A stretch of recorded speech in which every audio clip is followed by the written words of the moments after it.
بسم الله الرحمن الرحيم. اليوم بنشرح لحضراتكم خطوات عزل الاسطح فوق البلاط.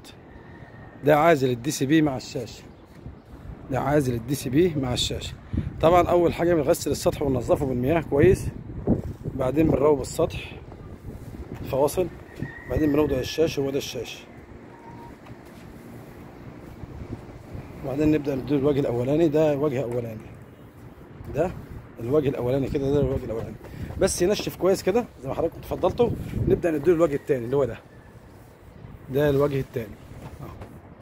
ده حمايه للعازل بالماده المطاطيه البلاستيكي الدولمان ستروف.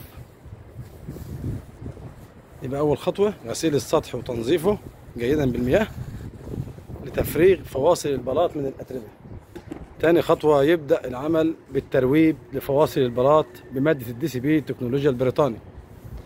تالت خطوه نبدا نفرد الشاشه على السطح بالكامل ونديله وجه عازل دي سي بي زي ما انتم حضراتكم شايفين كده. ده اول وجه عازل دي سي بي.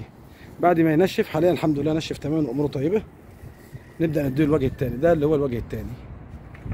وكده بيكون شرحنا بطريقه بسيطه خطوات عزل الاسطح فوق البلاط لمنع تسريب المياه، الامطار، اي مياه على السطح.